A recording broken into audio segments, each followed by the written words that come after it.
Hello everyone, welcome to my channel. আশা করি তোমরা সবাই খুব ভালো আছো। আমিও ভালো আছি। আজ আমার শিক্ষকতা জীবনের দ্বিতীয় দিন। চলো সকাল থেকে উঠে আমি কী করছি সেটাই তোমাদের সাথে শেয়ার করব। সকালে উঠে আমার এই যে কয়েকটা প্র্যাকটিকামের খাতা লেখার ছিল সেগুলোই লিখলাম। তারপর ফ্রেশ হয়ে উঠে এখন যেহেতু শীতকাল পড়ে গেছে 1 চামচ চ্যবনপ্রাশ খাবো।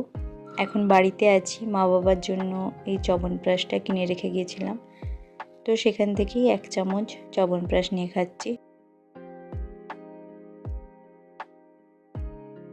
বাবা ডিউটি যাওয়ার আগে ডাব কেটে জলটা গ্লাসে রেখে গেছিল, এখন সেটাই খাবো। তারপর আবার একটু লিখতে বসবো। স্নান করে নিয়েছি, তারপর মা ভাত খেতে দিয়ে দিয়েছে। এই যে একটা শাক ভাজা করেছে কড়ই দিয়ে, পেঁয়াজ দিয়ে, খেতে অনেক টেস্টি হয়েছিল। সাথে বাঁধাকপির তরকারি আর মোচা দিয়ে তৈরি পকোড়া। মোচাটা আমাদের গাছে। মোচার পকোড়াটা করেছে টিফিনে আমাকে দেবে মুড়ির সাথে, সেই জন্য। আর সাথে আলু ফুলকপি দিয়ে মাছের ঝোল। চলো ভাতটা খেয়ে তারপর শাড়ি পরে স্কুলের জন্য বেরোই। আগামীকাল ছিল আমার শিক্ষকতা জীবনের প্রথম দিন। সেই দিনের অভিজ্ঞতা আগের ভিডিওতে তোমাদের সাথে শেয়ার করেছি।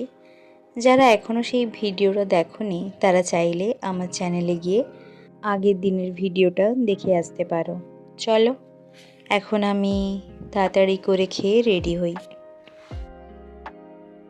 বাড়ি থেকে বেরিয়ে বাসে উঠে পড়েছি। চলো এখন স্কুলে যাই। খুব একটা বেশি দূরত্ব না, 40 মিনিটের মতন বাড়ি থেকে বাসে।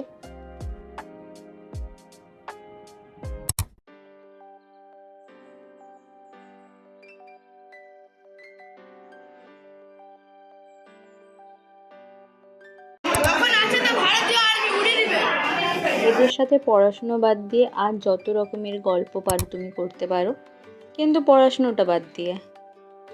তারপর ম্যাথে নতুন নতুন ট্রিক্স বলছিলাম, ওদের সে আশ্চর্যজনক ব্যবহার আর ওদের প্রতিক্রিয়া দেখে নিজেই হাসি পেয়ে যাচ্ছিল, কিন্তু ওদের সামনে হাসা মানে পুরো ক্লাস কন্ট্রোলের বাইরে হয়ে যাবে। তো হাসিকে খুব সাবধানে নিজেকে কন্ট্রোল করে রাখতে হচ্ছিল। আমি হাসি তো কন্ট্রোল করতে পারছিলাম না ওদের কথাবার্তা শুনে, কিন্তু আমি যদি হাসতাম তো আর ক্লাসে তো আর কোনো পড়ানোই যেত না। তো কোনো রকম হাসি কন্ট্রোল করে ইচ্ছা করে একটু রাগ দেখানোর চেষ্টা করছি, বাট রাগ তো আসছেই না। কি করে রাগ করব, ওদের কথাবার্তা শুনেই নিজের হাসি পেয়ে যাচ্ছে। তারপর স্টাফ রুমে এসে একজন স্যার বলল তার ক্লাসে ওয়ার্ক এডুকেশনের ক্লাস ছিল, তো একজন ছাত্রী আর একজন ছাত্রীর চুল কেটে দিয়েছে। ওয়ার্ক এডুকেশনের ক্লাসে কাঁচি নিয়ে আসতে হয়, তো তাদের মধ্যে কি হতে হতে একজন আরেকজনের চুল কেটে দিয়েছে, সেই নিয়ে ক্লাসরুমে মারামারি। তারপর আরেকজনের বোতল ভেঙে দিয়েছে, কোনো কারণে বোতলটা পড়ে গেছে, তো তারা স্যারকে না জানিয়ে তো তারা নিজেরাই মারপিট করতে লেগে গেছে। এই রকম সব নতুন নতুন অভিজ্ঞতা। হ্যাঁ, এখন এগুলো শুনলে মনে হয় আমরা ছোটোবেলাও আমরা এমন করতাম, কিন্তু এখন বুঝছি স্যার ম্যামদের পক্ষে কতটা আমাদেরকে সামলানো মুশকিল হতো। এখন নিজেরা সামলাতে গিয়ে বুঝতে পারছি। আর ওদের কথাবার্তাগুলো আমার শুনলেই কি আর বলবো।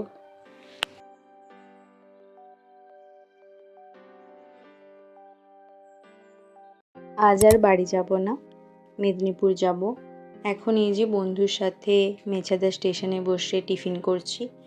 মা সেই যে মোচার পকোড়া করে দিয়েছিল, মোচার পকোড়ার সাথে বন্ধু ঘুগনি এনেছিল, মুড়ির সাথে ঘুগনি মাখিয়ে মোচা দিয়ে খাচ্ছি। টিফিনে খাওয়ার জন্য বাবা 4টে কলা দিয়েছিল, বন্ধুর জন্য 2টো, আমার জন্য 2টো। এখন সেটাই খাচ্ছি। ট্রেনে উঠে গেছি। সাথে বন্ধু আমার জন্য মিষ্টি কিনে এনেছে।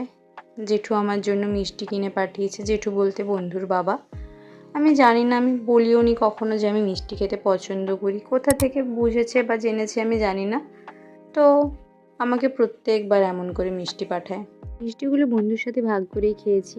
তারপর মা 2টো লম্বু দিয়েছিল, সেটা বন্ধুকে একটা দিয়েছি, আমি একটা খেলাম। সকালে সেই ভাত খেয়ে আসার পর আর কিচ্ছু খাইনি, তাই প্রচণ্ড খিদে পাচ্ছিল।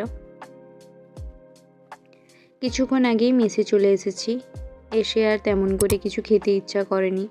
তারপর বাইরে আজ প্রচণ্ড ঠান্ডা, একটু ঠান্ডা ঠান্ডাও লেগেছে, তাই মেসে এসেই একটু গ্রিন টি বানিয়ে বসলাম। গ্রিন টি খাবো, সাথে মা যে পকোড়াগুলো দিয়েছিল, মোচার পকোড়া, সেটা নিয়ে বসেছি। বন্ধুর জন্য দিয়েছিল, সেগুলো তাকে দিয়ে দিয়েছি। এখন এই মোচার পকোড়া সাথে গ্রিন টি খাই।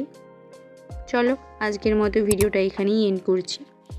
ভিডিওটা ভালো লাগলে প্লিজ একটা লাইক করে দিও, আর কমেন্ট করে জানিও ভিডিওটা কেমন হয়েছে। আর প্লিজ আমার চ্যানেলটাকে সাবস্ক্রাইব করে দিও। Thank you.